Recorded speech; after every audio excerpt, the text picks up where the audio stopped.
As brickbats rained down on his party, Bersatu's new Secretary-General Azmin Ali fired back twin salvos at his critics.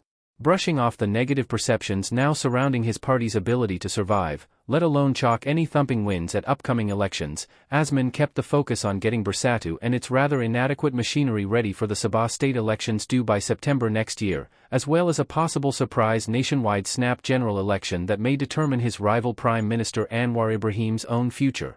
Snap GE16 doesn't sound far-fetched to me. With all the reports about the opposition being in disarray due to infighting for power between factions within Bersatu and the animosity that is now quite visible between Bersatu and its main coalition partner PAS Party, it makes sense for Anwar to dissolve the federal parliament and go for a bigger and stronger mandate, an analyst told PoliticsNow Malaysia, referring to the 16th general election which needs only to be held by 2027. The problem is Anwar and his Pakatan Harapan coalition are also weak now. Chances are Anwar's own PKR party, the DAP and Amanah won't be able to maintain the same number of seats they won in 2022, let alone increase on their base. In fact, the clear winner will be UMNO. If Anwar really calls for Snap GE16, I expect UMNO to immediately break off from his unity government and go all out on their own. They will fight and cannibalize the Malay seats from PKR and Amanah as well as eat up Bersatu's weak seats. Even PAS might be vulnerable. Zahid talking BS for fun? Or is he cooking up trouble for Anwar? It has not gone unnoticed that UMNO President Zahid Hamidi, who is also the Deputy Prime Minister, has been issuing veiled warnings about how UMNO has been approached to form a new federal government by opposition lawmakers, one of whom he has confirmed is the PAS Member of Parliament for Arau, Shahidin Qasim.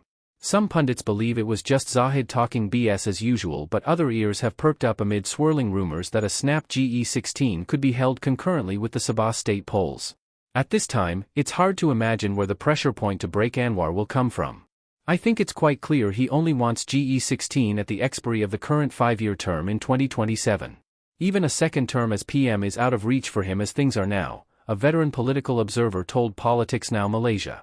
So if UMNO powerbrokers are feeling itchy again, they will somehow find ways to provoke a dissolution of the federal parliament, with the help of the opposition of course, especially PAS, the observer added.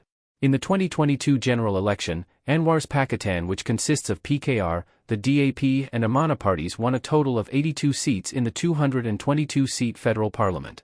Combined with UMNO's 30 seats, Anwar managed to eke out the barest majority needed to form a government. PN, the main opposition bloc consisting of Bersatu, PAS and Jerican, won a total of 74.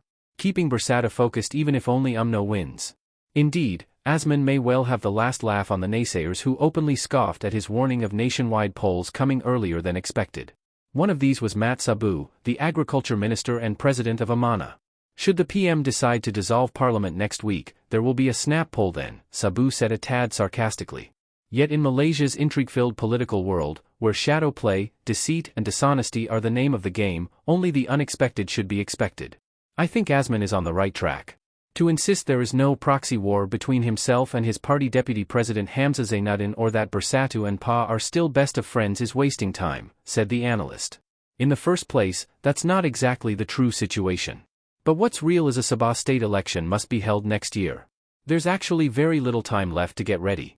Then the possibility of Anwar actually dissolving the federal parliament cannot be ignored, especially with UMNO now rising from the ashes.